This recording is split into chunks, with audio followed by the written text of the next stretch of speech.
Hello, everybody. Welcome back to The Doctor is In. I am your host, Dr. Nadia Sabeh, and this is our special series, What Plants Crave. Today's guest is Wayne Bishop, who's the CEO of 7 Points Cannabis in Woodlake, California. What's super cool about his farm is that it is built into an old orange processing plant in the Central Valley.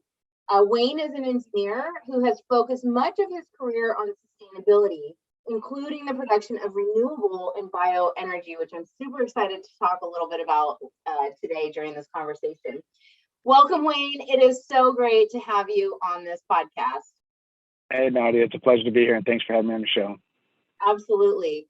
So first, talk a little bit about yourself and help our listeners get to know you a little bit. How did you find cannabis? How did you go from renewable and bioenergy and get yourself into this crazy industry of cannabis cultivation?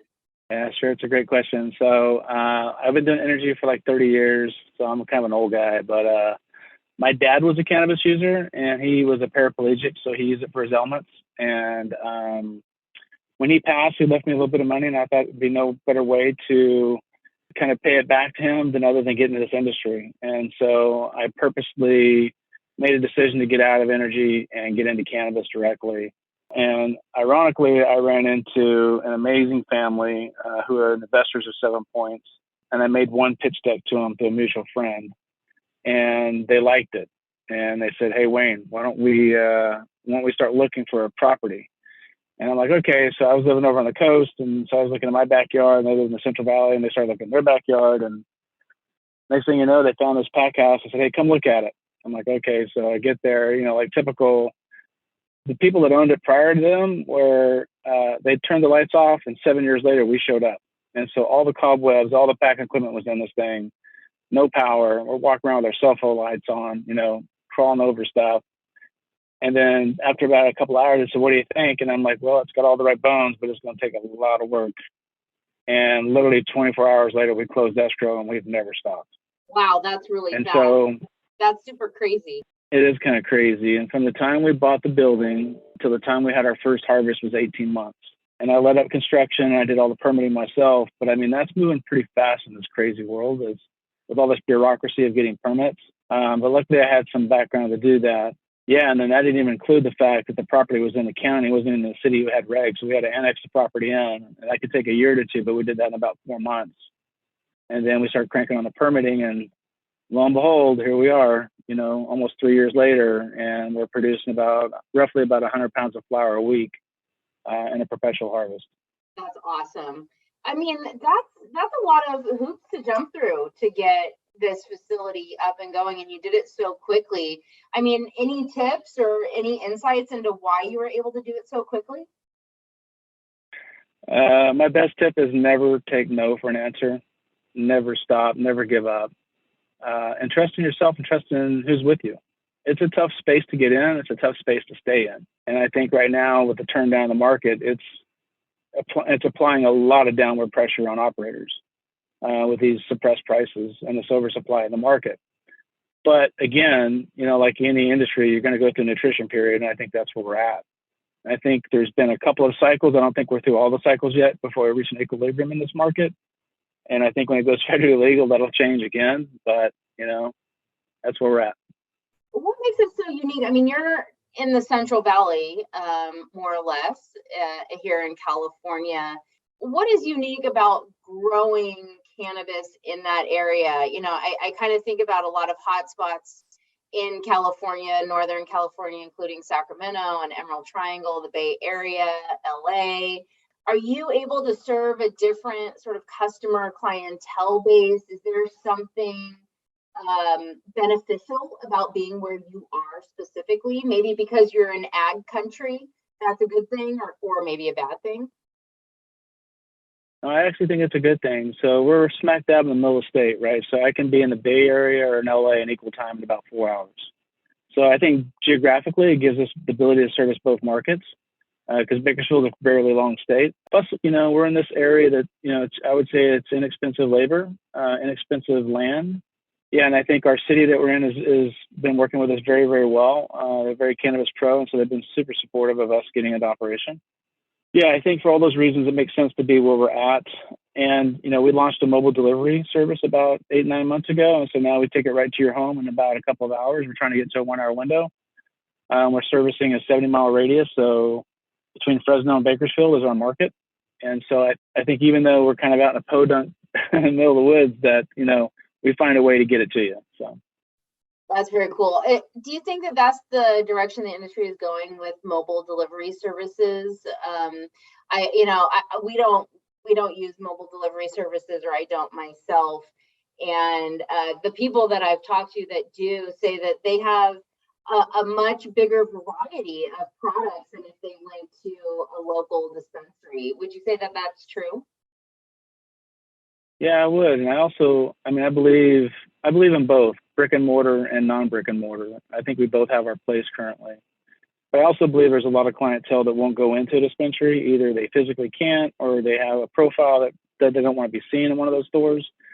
So that gives us the ability to take those people what they're looking for. And so I think, to me, that's a cool attribute about mobile.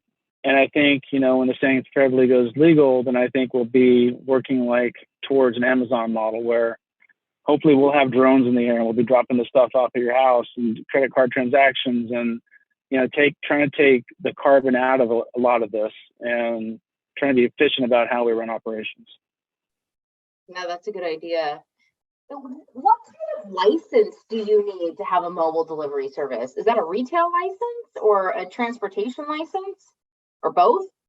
So you can actually get a non-storefront mobile delivery license from the Bureau. But you have to have the bill. Yeah, but you have to have your local authority has to endorse it to first of all. And so if you get a local permit, then you can go to the state and get a state permit. And I basically converted part of our processing room into this mobile dispensary. So I already had what I needed. I literally just had to put up a division wall, add some more cameras, put some racks in, a refrigerator, all the IT stuff, get some vans and get some people. And so it didn't take a whole lot to put that play into operation. What are the security issues associated with mobile delivery? I would say we haven't had any issues, knock on wood. So I really can't speak to that. I think I'm more concerned about our people being on the road than I am with carrying product at our facility. Our facility is big, it's secure. I'm not worried about that so much, just making sure everybody's safe on the road. So. So why are you growing cannabis indoors? Why didn't you choose to grow out in the old orange orchard as opposed to the packaging or processing plant? Yeah, that's a good question. So first of all, this facility that we bought, and this is why I would redo another cold storage or another citrus processing house again, is because there's a lot of infrastructure. So this facility had 88,000 square feet under roof. It was an 8-acre site, had its own fresh water well, its own evap pond, its own fire water protection pond. We had 3,000 amps of 40-volt power. So we had all the bones to get going. Plus, we had about 300 tons of refrigeration built in this building. And even though it's an old school R22 system with big coils hanging in these rooms, believe it or not, and they were never designed to do this, it was designed for cold storage for citrus, but we actually tricked out the controls and made it work. And everything that's there is operating. So the R22 system's operating, all the coils. We had the ability to put all these lights in. And we actually operate the coils in kind of a cool way. So we have variable speed drives on our coils.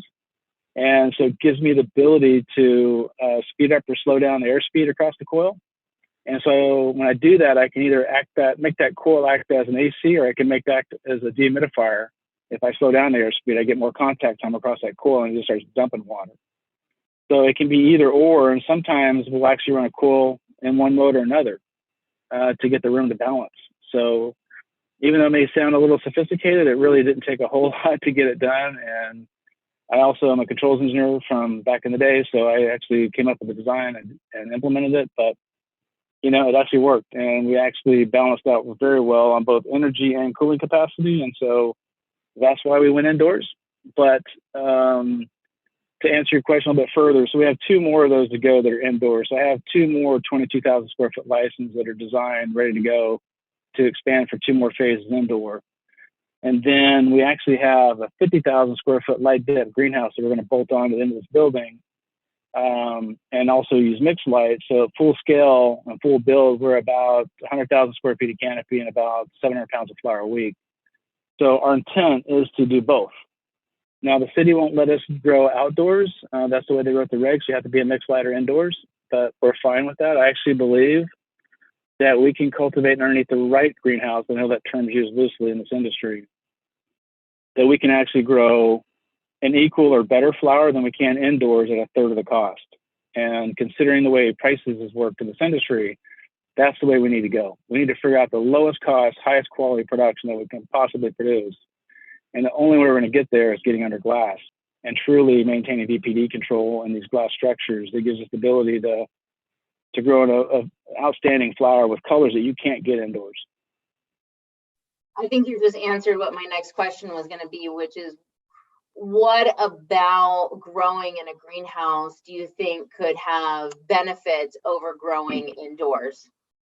The quality and the colors, it sounds like, would be one of those reasons.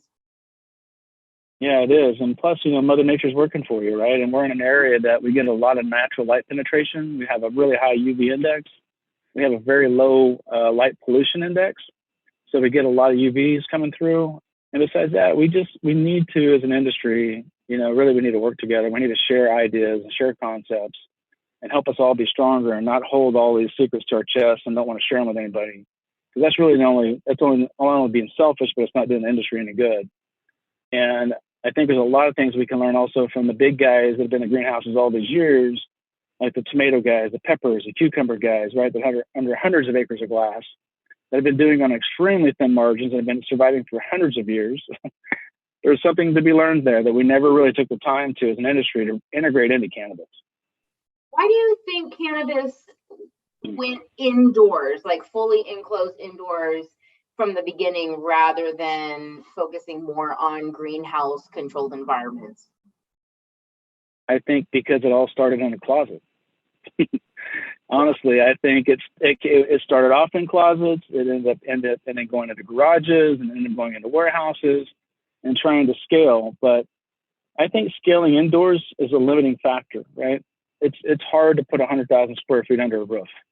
It's costly. It's expensive. It's expensive to run. Expensive to maintain. You don't find those constraints in a greenhouse.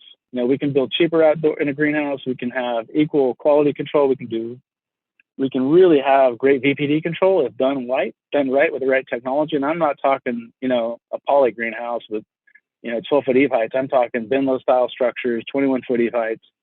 Same thing the big boys are using in tomatoes, peppers, and cucumbers with full VPD control. And I think if you look at how greenhouses operate and using convection heat to escape out of their structure, it makes sense, right? It makes the lowest cost sense to produce something, food product or cannabis. Yeah. Where you guys are located, is there any issues around odor control? I mean, I feel like that's one of the claims of why people go indoors, is that you can contain those odors a lot more easily than if you're outside or in a greenhouse venting it out. Is that a concern for where you are? So the way the regs are written now is the odor cannot leave your property. And so literally you could walk around our facility on a fence and you wouldn't smell anything. Our rooms are pretty tight. You really don't even smell cannabis until you walk up to our building. As soon as you start to come in the building, you start to notice that you're in a cannabis space. So I do think odor control is an issue, but I also think odor control can be integrated into greenhouse. That's not a pinch point in my concern for operations or design. Okay. Were there any residual smells or odors or aromas, whatever you want to call it, from the orange packing shed or a cold storage facility? No, there wasn't any aromas left, but because we're in this orange belt, we're literally our neighbors. We're surrounded by citrus. When those citrus trees bloom, it's one of the most beautiful smells that you'll ever intake. Mm-hmm. And so because it was a pack house, and actually it's the same pack house that was originally owned by, I'm not going to mention her name, but it's where the Cuties originated from. It all started at this facility. So the articles that get written about us are now from Cuties to Cannabis is how it kind of gets tied up, which I think is suiting. And so we also, because our investors are farmers, we're in a farm community, we're in a farm pack house. We keep farming and citrus true to who we are as a brand. You'll see that everything about us has this orange kind of content about it. We keep oranges in our brand. We are very old school style on our branding. There's nothing kind of blinging over the top about us. And so really we're just, I would say, a bunch of high-tech farmers, but just very true to who we are as a company and who we're trying to portray in the industry. You know why that packing house specifically was closed? Was there just not enough supply in the area, or did they just build a new one somewhere else? I think like a lot of companies, they end up growing in a way that they find better utilization by either upgrading or expanding other pack houses. And I think that's what happened on this case. The owner of this building that we bought it from doesn't usually sell assets. I was kind of surprised that we actually even got it. It wasn't even on the market. It was through kind of word of mouth. But I just think they outgrew it in a way that didn't make any sense for them to process it anymore, and they could find more efficiencies at other locations they already had. Interesting. You know, when you started this facility, I mean, you did it so fast. I mean, you walked around with flashlights in the dark, and the next day you decided to close on the property. I mean, that's quite a leap of faith, in my opinion. How did you find your team, you know, your head grower and the other growers? I know that you said that because you're in sort of this central place of agriculture, that it was fairly easy to find supporting services and people. How did you go about doing that? And was it a hard sell to people to maybe leave their other type of ag jobs and come into cannabis, or was it an easy sell? You know, there was a lot of cards that just fell into play on this one. So the grower that I started this project off with, tremendous guy, phenomenal grower. I wish he was still part of the team, but he's no longer with 7 Points, unfortunately. But him and I are the ones that really put this whole thing together. And then that didn't work out. So, you know, here I was left without a grower, and I didn't know jack about growing weed. And next thing I know is I got to figure this thing out fairly quickly because all my expertise left, which I'm sure somebody's went through these growing pains before that's listening to this. But I went through a crash course on how to learn how to cultivate cannabis. But luckily, the team that we had there's been a lot of team members on this project that's been there from day one. And so really, they just got brought up to the ranks. So we are really, for all intentional purpose, I hate to even use this word head grower or master grower, so I think it's a very kind of weird term. But we're actually running this facility without one. So actually what I consider are team leads, but I do have one main guy in cultivation, don't get me wrong. But they're more like team leads. I have 4 people that run this entire facility. So I have one guy that's in charge of all the rooms. I have one lady is in charge of our nursery. I have one guy that is in charge of all the fertigation system. Then one guy in processing who processes all the flower into bulk or finished goods for us or our brand.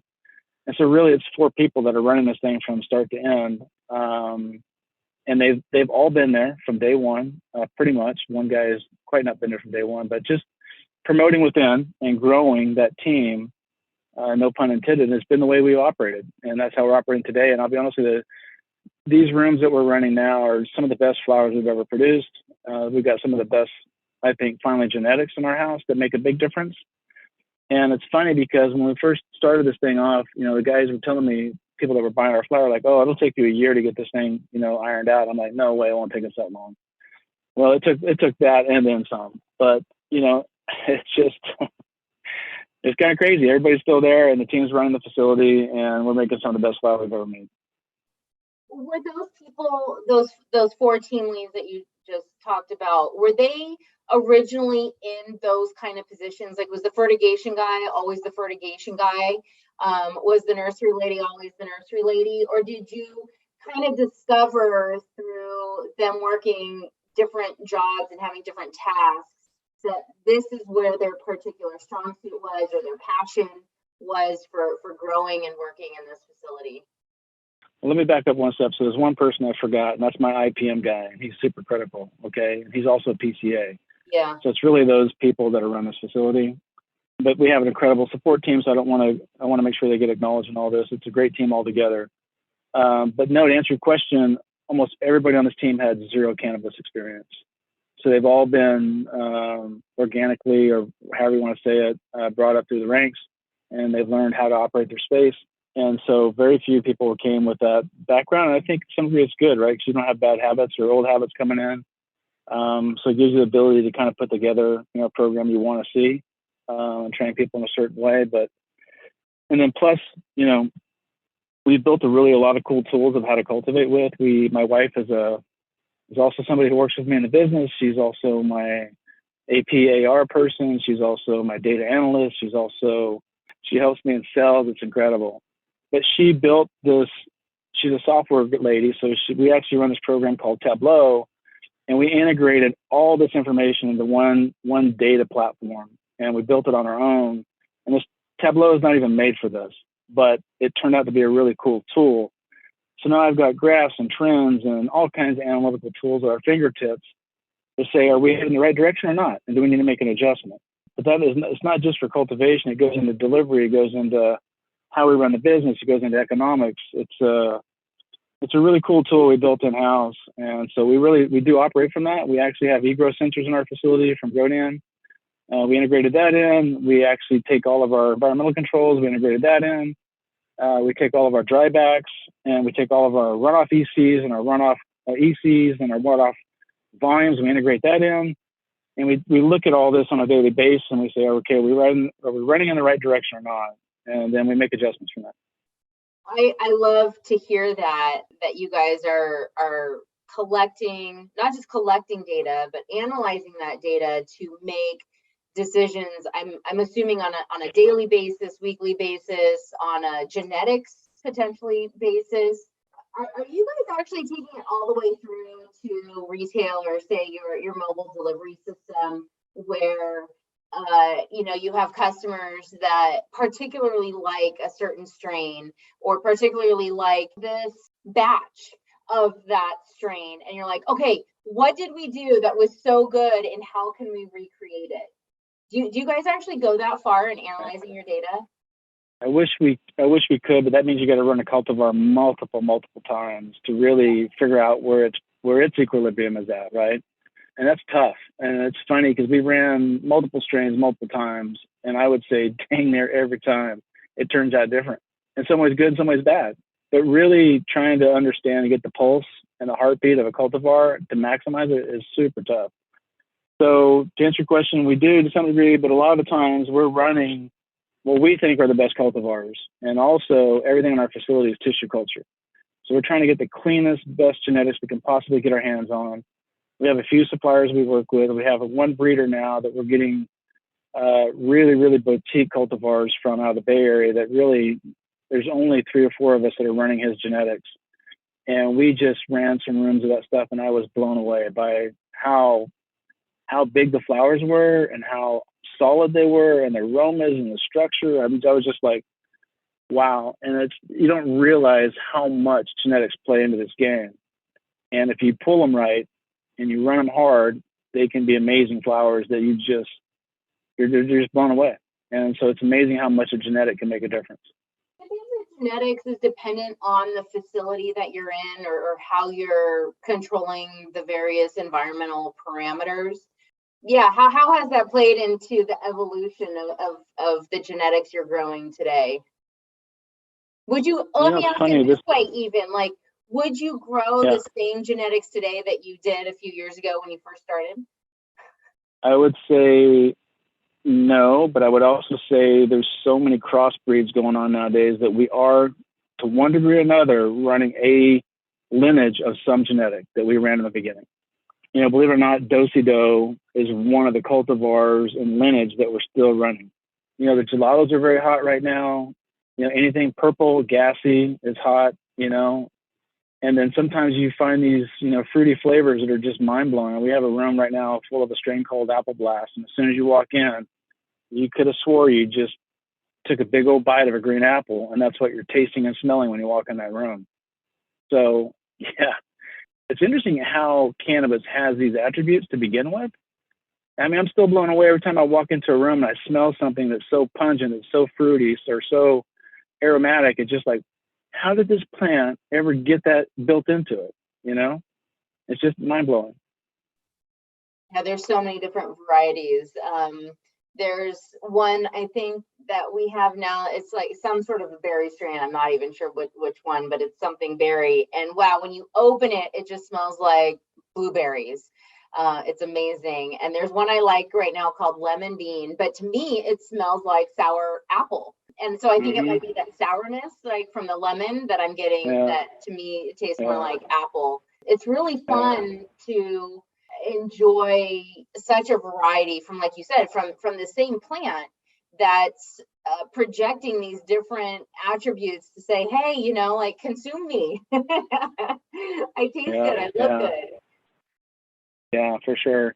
You know, and a lot of it's based on what it's not just the consumer, right? The consumer, in my opinion, has a certain education value or level of what cannabis is. And then you run into these guys, these bulk buyers, right? And they have a whole different level of expertise, and they have a certain quality threshold that they're looking for before they'll even purchase. But they're purchasing, it can be hundreds of pounds at a time from us. So their critique is different. I'll give you an And the example. I had a consumer, guy come in our facility. What's that? then the consumer.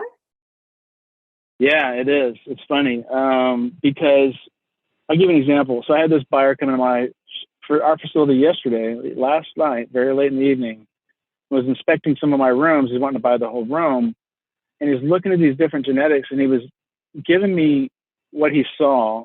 He was talking as he's observing the flowers, but to a very detailed level, and he's telling me stuff like I don't necessarily know if I would have even picked up on it. And he's saying things to me. I'm just like, wow, like I'm learning from this guy about what his buying expertise is and his knowledge, and I'm picking this up, and I'm thinking, okay, well, those are great tips, because next time we run this cultivar, we need to run it maybe a little bit differently. And so it's interesting for me because my knowledge of walking in dispensary, and by the way, my knowledge is not all that great on the dispensary side, but the basic assumption that I have from most buyers in the dispensaries are really primarily looking at THC values, THC and dollar values. They're trying to get the most THC for the lowest amount of dollars. And that's not the way to really buy cannabis. I'll give you an example. I don't go to the liquor store and I don't buy 200 proof alcohol. I go there to buy a bourbon that tastes so good to me that that's what I want to sip on for the rest of the evening. So to me, the consumer and the big bulk buyers need to start working toward terpenes. Terpenes is where the game's at. And that's a side effect that is absolutely ignored in this industry, that's where the real value is at. And so to me, I think it's going to go more towards that. And that's hopefully where the industry ends up at. And that's what they're paying for, is the terpenes. How do we educate consumers that it's more than just THC?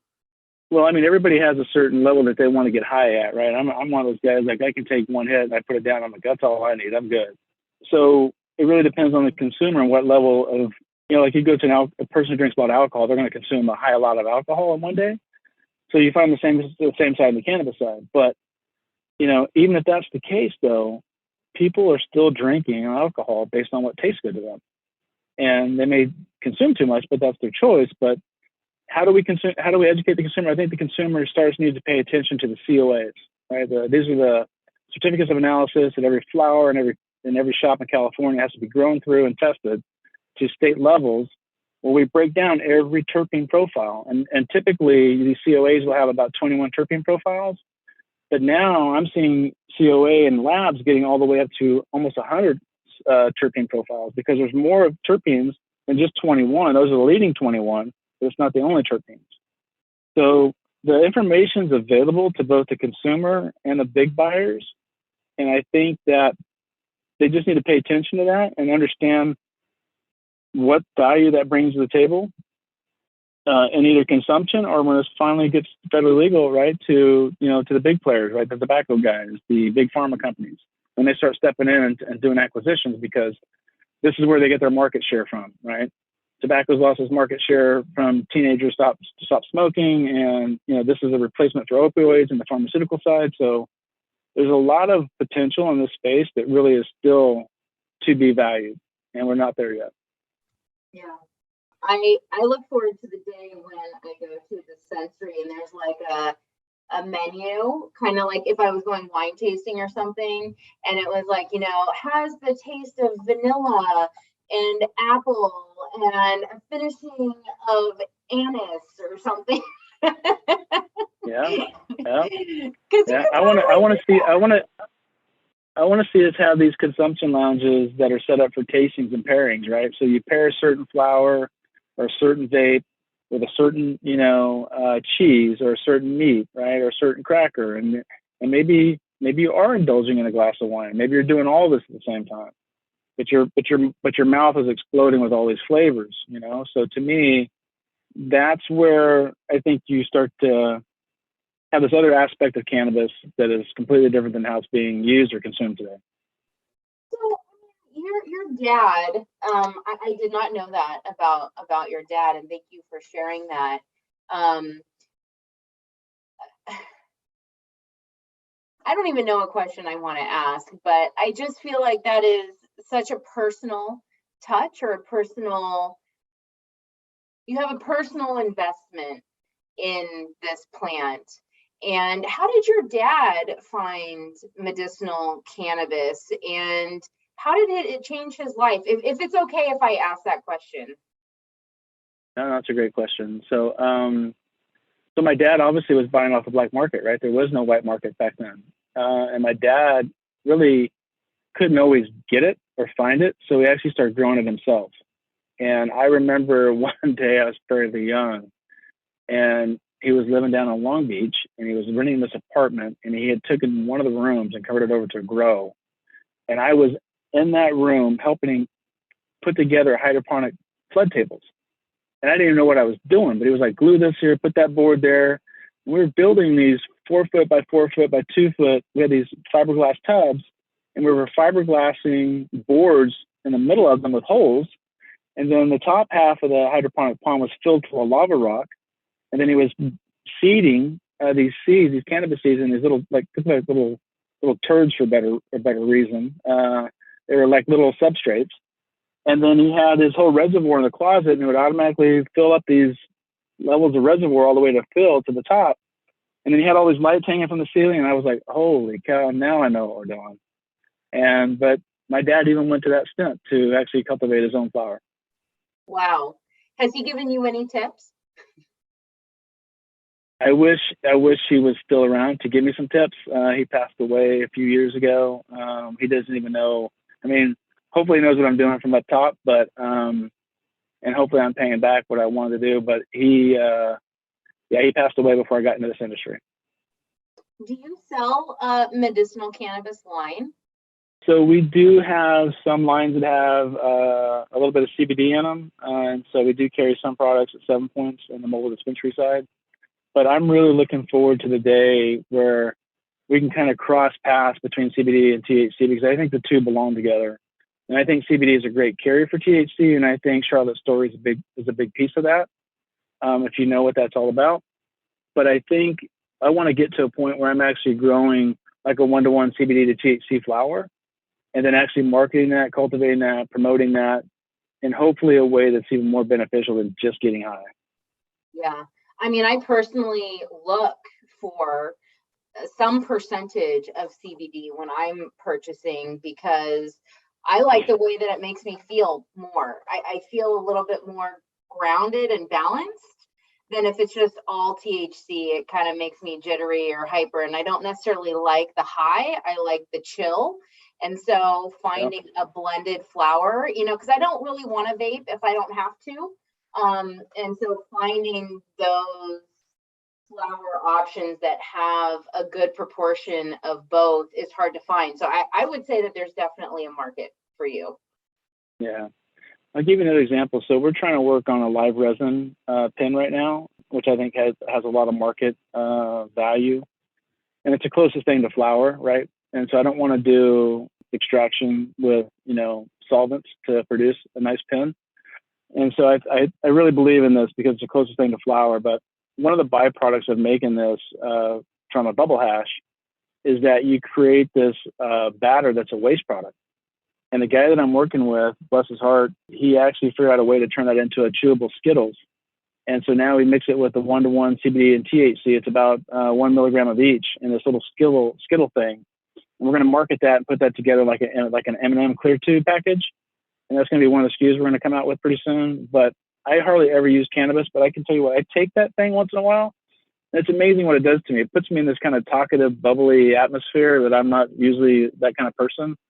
And even I go home, my wife was like, who are you? Where did you come from today? Because I don't recognize you.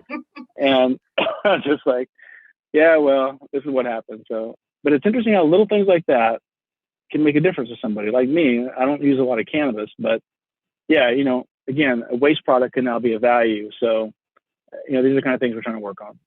And that's something very cool about the cannabis plant in general, I would say. And I think a lot of our guests have talked about is how much of this plant we can use and how something that we would consider a waste can be used for something else in a positive way. So even the batter that's produced from producing bubble hash, I love that you've turned that into a usable, sellable product. That's awesome. That's the best. So tell me a little bit about energy. Let's talk about energy for a minute.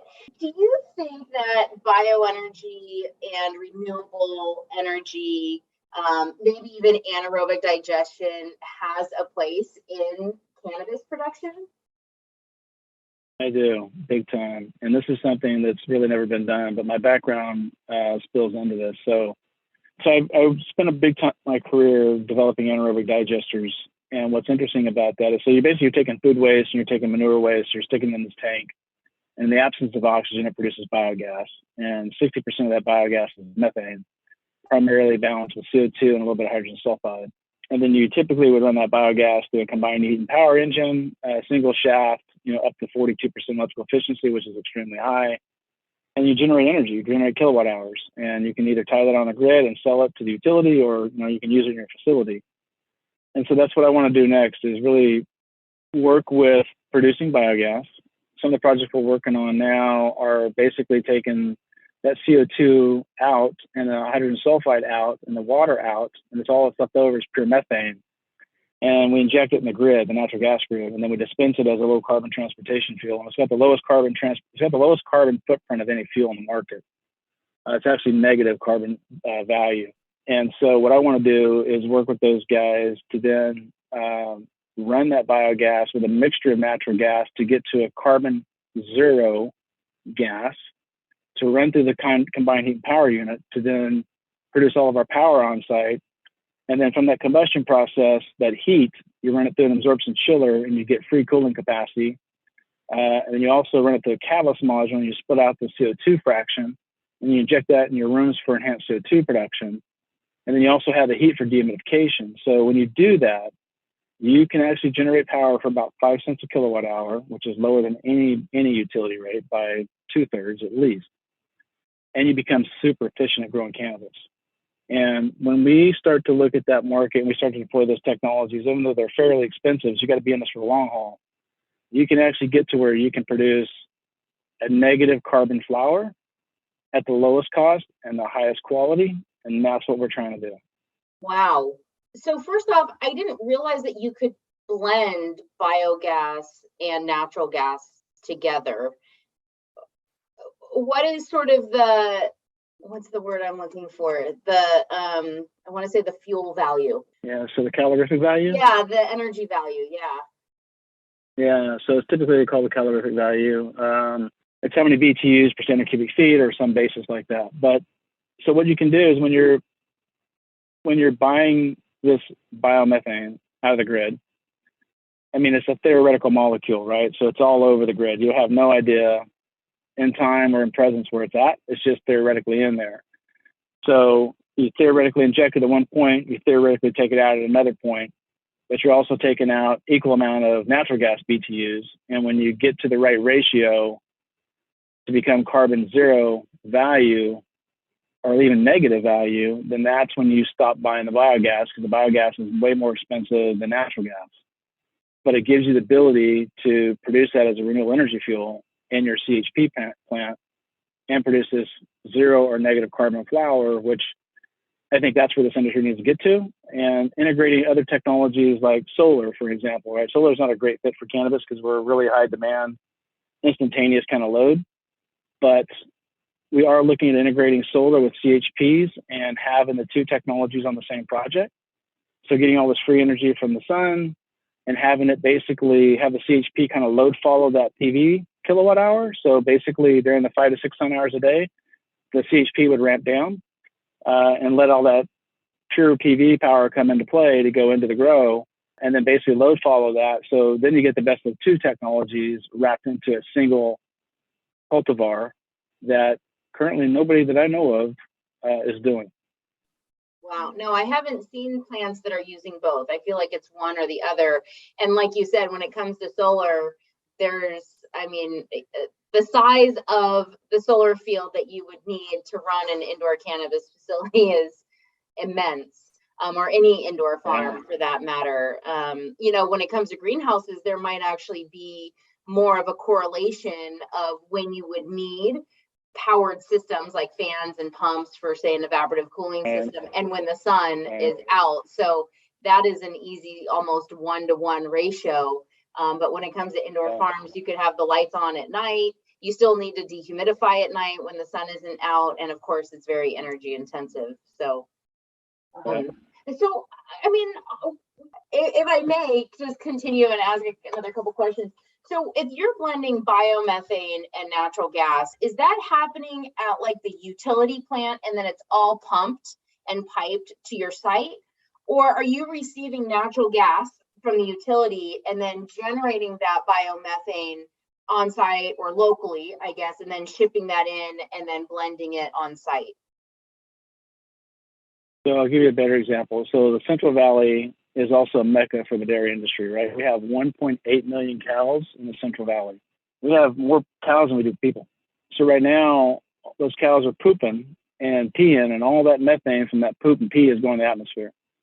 So what these developers are doing is they're actually collecting that, putting it inside of an anaerobic digester, capturing that methane, purifying it, cleaning it up, and injecting it into the natural gas grid. And they're getting paid on that from the low carbon transportation fuel standards. Yeah, it's happening right now. So they're injecting that gas in PG&E and SoCal Gas's lines currently. So what we're doing is we're just, we're up the road, maybe 100 miles, and we're theoretically pulling that biomethane molecule and 100 natural gas molecules out of that pipeline and running it through that engine. So it's a theoretical consumption. And so they get paid for that. The developer on the biogas side gets paid for that molecule when I burn it, or when it gets displaced or sold as a transportation fuel and dispensed into a vehicle. That's how he gets paid.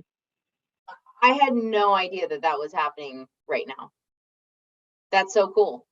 Yeah, I think there's a lot of cool things about California and how we can do things that are different than any other state. We just have so much diversity here.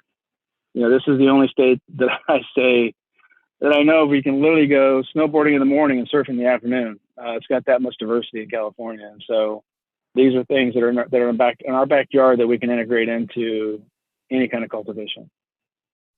So what's it going to take for you to actually apply this really cool concept on your farm? Well, I need about $5 million. This technology is not cheap, and I need to make sure that we can continue to sell flower day in and day out. And so this market's fairly volatile right now, so it needs to get more stable before I would dump that kind of money into it. But, when this thing goes federally legal and we have more surety around this business, then I think that's the time you really start dumping major capital into it. And you basically, at that time, every one of your cultivation facilities has got GAP and GMP certifications. And this is where the big pharma companies come in, right? Because you are now generating a pharmaceutical grade cannabis that can be turned into multiple things that fit that industry. Yeah. So is there anything in terms of energy efficiency? I mean, we talked about like the production of energy. What about on the other side and the demand for energy? What do you do, or what can growers do to reduce their demand for energy? Yeah, that's actually a big piece. So I don't know if most guys understand this, but there's two pieces to your utility bill, right? There's a demand charge that you pay for, and then there's an energy charge. And the demand charge is basically, it's a big bucket, and it depends on what your 15-minute demand is for the entire month. And if you don't understand that, then you're paying for energy that's within your control to minimize. So I'll give you an example. So it used to be, and I would say a lot of cultivators turn their lights all on at the same time, right? They turn all the rooms on at the same time. Well, that ends up being your largest demand charge for the month. But let's say you got 9 rooms. Well, now you need to stagger those rooms by 20 minutes because demand charges are in 15-minute increments. So if you set your demand, you turn your lights all on by 20 minutes apart, your largest room is going to be your highest demand charge for the month. And that's a big nut, to believe it or not, that you can absolutely have control over. The other thing I would advise people on is to run on off-peak and super off-peak. Don't run your lights on peak and super on peak. Look at the schedules from utilities. Try to figure out how to maximize the value, because there's a lot of things that actually complements a cultivation facility. Operationally, there's a couple of pinch points you got to understand how to work around. But for the most part, you can drop your energy consumption and your energy cost substantially if you know how to manage those two pieces.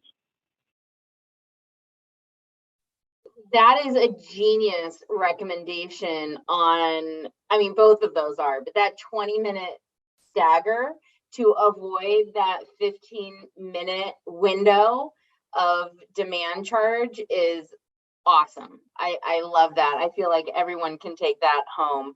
Running lights off peak, let me just ask you logistically, because we've had some clients who've tried this, where they might run 50% of their lights, during normal hours, daylight hours, and the other 50%, say, at night. And they have just found it really challenging to find people to work at 2 in the morning. Is that a concern for you? Or if not, how have you been able to address that and get over that challenge?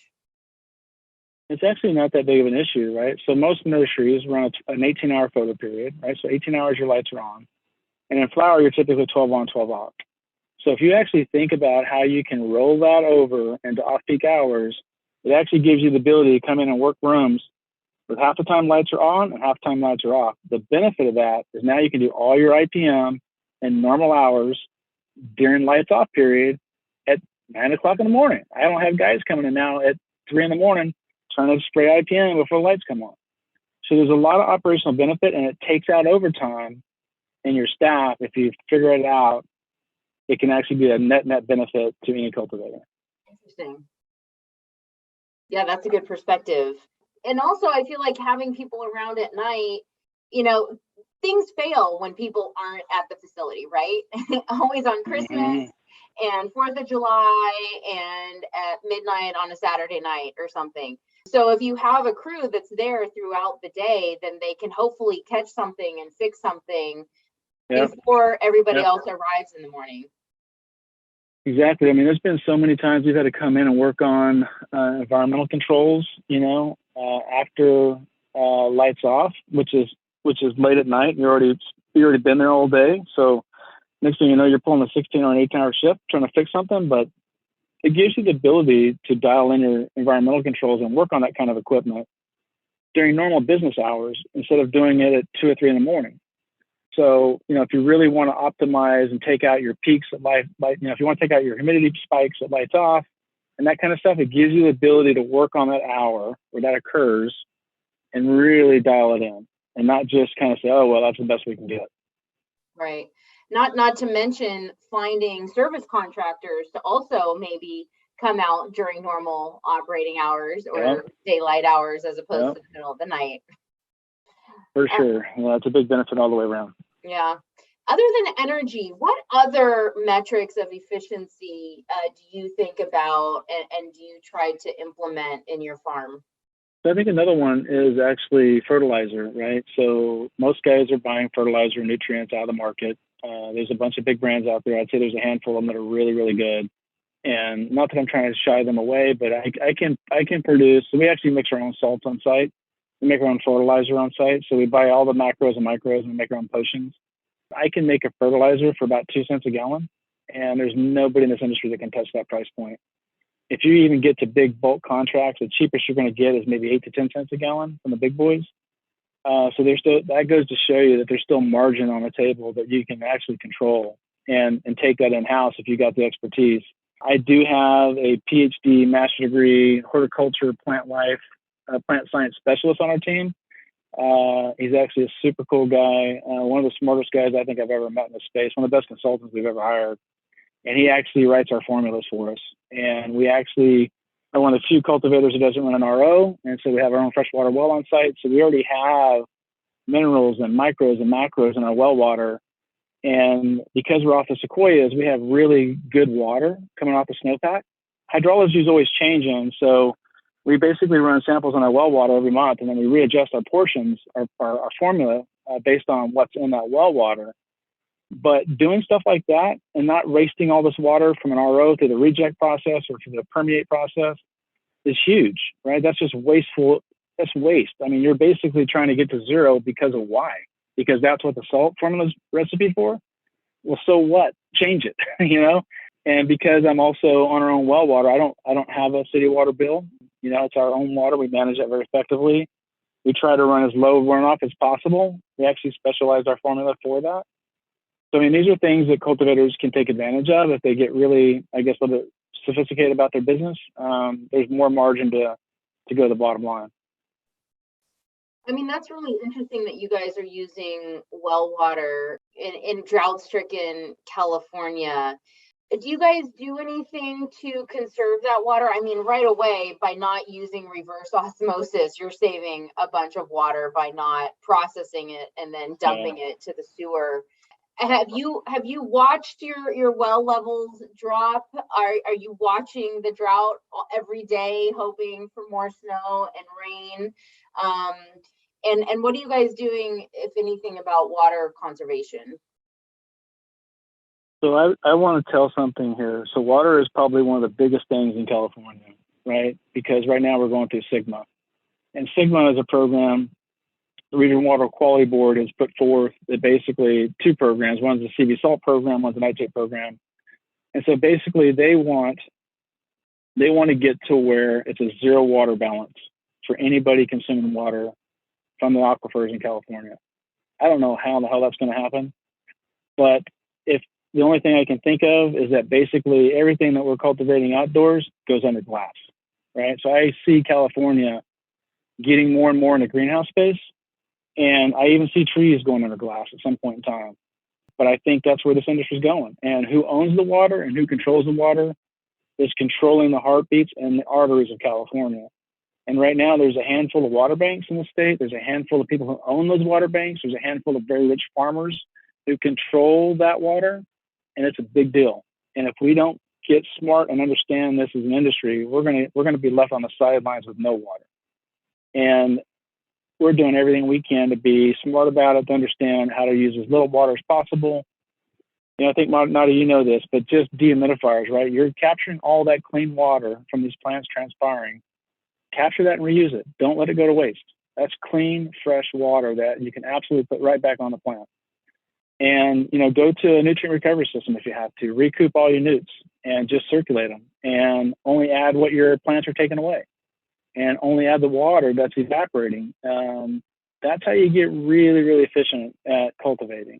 And I don't think this industry is quite there yet, but we do some of that already. We actually do capture all of our condensate water from our dehus. And so we're trying to work on a way to bring that water back around. And eventually I want to get to where, I think I broached this to you a little bit earlier, but actually using techniques that are available in the technology to get to a zero water loss. So I'm only using as much water as that plant absolutely needs, and no more and no less. You know, some people, when I bring up the idea of capturing condensate from dehumidification, I would say 1 out of 4 people ask, well, what is the quality of that water? Are you concerned about, you know, microbials? Are you concerned about heavy metals? Have you ever tested the water quality coming back from that condensate that would give you any concern that it's not clean water to use? Or could just normal water treatment work to clean that up before reusing it? So what I can tell you is that we are using UV lights in our water process to kill biology. It's a major player in our program. Before we integrated UV, we had a lot of biofilm building up everywhere, and we no longer have that. We hardly ever change a filter. We hardly ever clean a tank. We hardly ever do anything on our fertigation system around that specifically, and that comes from UV light protection. The metals, you're always going to find metals. What I have found is that you just have to be able to manage that position. So yeah, you do need to do water analysis. You need to do some chemistry to figure out what's in that condensate and can it be reused or not. But for the most part, we haven't found it to be an issue. You know, a lot of these coils that we're running in these rooms are clean, right? They're either brass coils with aluminum pins. So there are metals, don't get me wrong, but they're not at high enough levels that we've never failed a COA on metals, put it that way. Nice, nice. People might not also realize that brass and copper actually have antimicrobial properties. All of our, what do you call them? Our special metals, gold, copper, silver, all have antimicrobial properties to them. In fact, it's actually, just to go off on a short tangent here, rich people used to be called blue bloods, right? And it was caused by eating from silver spoons, and the silver would actually get in their blood, and they tended to be healthier. I'm sure for lots of reasons they were eating better, and they, you know, maybe had some level of health care compared to the peasants. But some people believe also eating from silver also help protect them against infection. So, you know, thinking about brass, bronze, copper, fittings and coils and pipes could actually be a good thing, and clean Yep. the water instead. Yep. Yeah. Yeah, I agree with you. I think my fun history fact or tangent. No, that's cool. Thanks, buddy. I appreciate that. Yeah, totally. So, you know, do you consider this industry, cannabis, to be collaborative or competitive, or maybe both? I'd say it's a lot more competitive than it's collaborative. Like I said, people hold a lot of trade secrets close to their chest. I really wish there was more information available on the internet and everywhere that you could actually get access to, but there's not. I wish our cannabis trade organization like CCIA would figure out a way to bring growers together so that we could share stories, that we could collaborate. I think even not just trade secrets, but I think also just business strategies. You know, I think if we work together, we're stronger collectively and growing this industry than we are individually. And I think if we think that we're going to do this alone, we're kind of fooling ourselves. And I think the more collaboration, the more partnerships, the more openness there is, that this industry becomes stronger and not weaker. Have you been able to find a network of growers and other business owners who have been willing to open up, or do you feel sort of like you're on an island? I think it really takes time to develop relationships, and I think relationships are key in this space, as they are in anything. But there's only a handful of guys that I talk to on a regular basis that I trust in, and I feel like I talk openly, which isn't a lot. So I think that just goes to show you. I mean, I've been doing this for 3 years now, but which is still relatively new for an industry. But there's just not a lot of collaboration out there, and this is a very I hate to say this, but this is a very flaky business. There's a lot of flaky people, and this business doesn't operate on a 9-to-5 clock pattern. And so, you know, I'm getting text messages late in the night, and I'm already in bed. You know, but I'm an early riser, right? So I'm used to getting up and being online, you know, at 5:30 or 6 o'clock with a cup of coffee, but that's not how this industry functions. And so it's completely different than any other business I've been in. So I still think, yeah, I think we got a lot to offer as an industry, and I think we should collaborate more. It's funny you say that, because if I go to a cannabis conference, you know, it doesn't start till 10 in the morning. But if I go to ASHRAE, there's a 6 a.m. breakfast that I have to go to. Yep. If you could request any scientific study around cannabis or engineering study, what would it be? Oh, that's a really good question. You know what I'd like to do?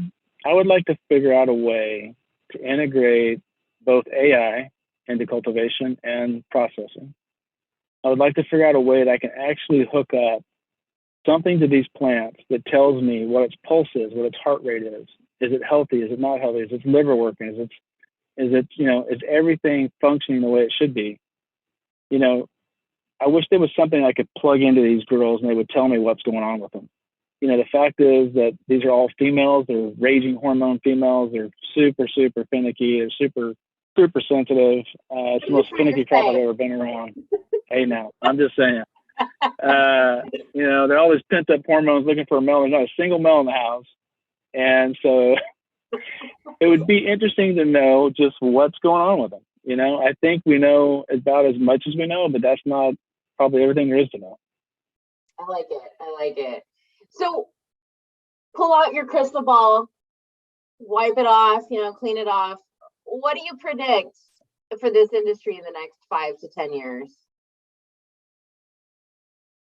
Well, I see it definitely getting more advanced. I see a lot of players that are here today won't be here tomorrow. They're just not going to make it. There's going to be some nutrition in this industry. And then when this thing goes federally legal, it's a landscape change overnight. And how we adapt to that and how we manage that position is going to be critical for how this industry survives. And so, this is, the U.S. is a very strong nation. We're very smart. We're a little bit lazy, but we know how to make money. And so we just got to figure out how to do this in a forward-thinking market that's going to be changing fairly quickly, both on technology and regulatory-wise. Yeah, I think a lot of people would agree with that statement. So, Wayne, question of the podcast. What do plants crave? They crave attention. Nice.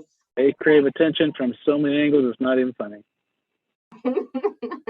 Like any good female, right? Exactly. I'm glad you said it, not me. Yeah, well, you kind of threw up the softball there. I had to hit it.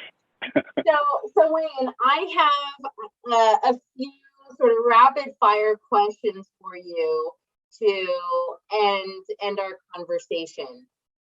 So if you're ready, I'm going to hit you with these and just answer briefly. You can go into depth if you want, but just maybe 1 or 2 sentences to answer each of these questions. All right. So number 1, are plants extroverts or introverts?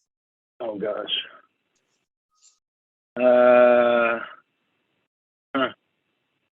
I would say they're both, depending on what cultivar you're dealing with. It's cultivar dependent? Yeah. Do you like expanding on that? Is there one cultivar you're thinking that's an extrovert and one that's an introvert? And would they get along? Would they get married? No, they would. Well, they could get married. You could have 2 females get married. Yeah, we don't put those 2 in the same room together. I think it'd be a cat fight. So they're more like oil and water. Yeah, I think so. Okay. Can cannabis create a more sustainable world, Wayne? Yeah, absolutely. We haven't really even got hemp off the ground, right? That's true. And there's a huge market for hemp. There's a huge play for hemp and textiles and furniture and rope and all kinds of stuff that we all know it, but we really haven't tapped the value of that. And so I think the answer is yes. Okay, last question. What if you were using an anaerobic digester, to produce biogas, which would produce more energy? 1,000 pounds of unprocessed oranges or 1,000 pounds of cannabis leaves, stems, and fiber? Ooh, so I actually might know the answer to this. So there's this thing that we use in this industry, in the biogas industry, it's called biomethane potential testing. And this is where you basically stick a substrate and inoculant in a reactor that is running at mesophilic temperature. So it's mimicking a digester. And you measure the gas quantity and the gas quality of that substrate. And actually, believe it or not, cannabis and hemp both are fairly good anaerobic digester substrate. Citrus, like you mentioned, though, is high in sugar. So the problem is you can't feed it to a digester straight up. It's like me and you, right? We like cake for a minute, but we only have so much of it before we get sick. digesters can get sick too from having too much sweets. So you have to have this right mixture of nitrogen and carbon to make it work. But inherently, the orange would make more gas, but not for very long. The biomass from hemp or cannabis would continue to make gas, and quite a bit of gas, for a long time. Very cool. So if you built your anaerobic digester there, would you use cannabis then? Cannabis waste? Yeah, absolutely. We would take all of our food waste, all of our green waste, and we would throw it in this thing to make gas, and we'd use it to power up the facility. That's cool. How much, I guess, fresh weight? Would it be, you use fresh weight, right? Not dry weight for an anaerobic digester? Yeah, right. Use fresh weight. Yep. How much would you need for a certain unit of energy?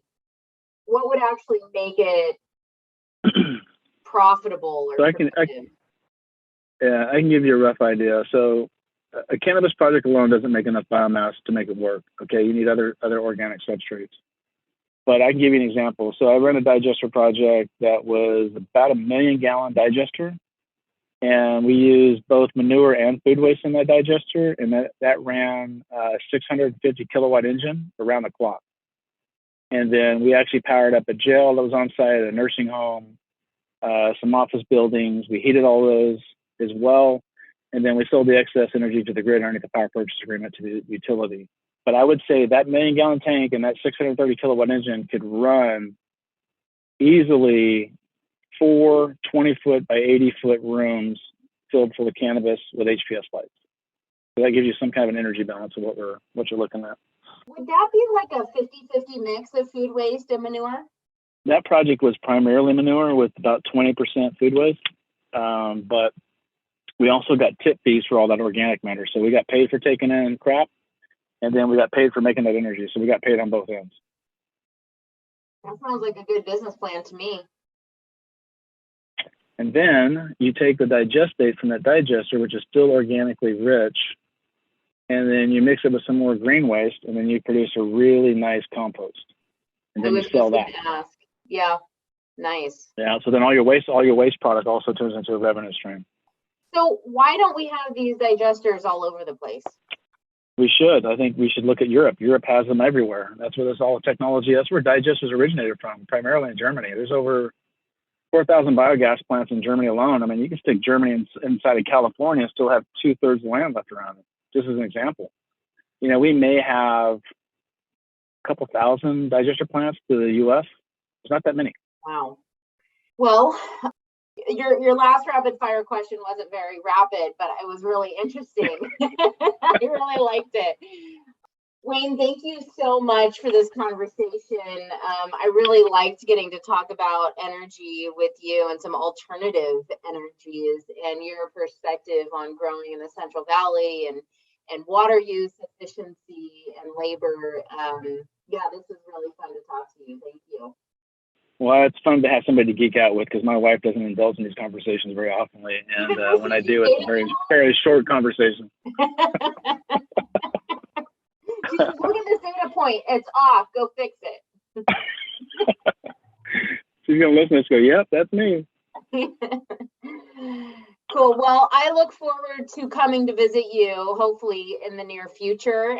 Yeah, good luck with everything and your newest endeavors. I can't wait to try your Skittles. That sounds fun. Let me know when they're on the market. I will not. It's a pleasure. It's always fun hanging out and talking with you. All right. Thanks, Wayne. Take care. Bye. That was Dr. Nadia Sabeh interviewing Wayne Bishop, CEO of 7 Points, for our series, What Plants Crave. Tune in next week to hear directly from our workshop attendees. The Dr. Greenhouse Spring Workshop is happening May 5th and 6th, which means you still have a few days to register too. I'm Dennis Wadan, and this has been The Doctor Is In with Dr. Nadia Sabeh. Thank you for listening.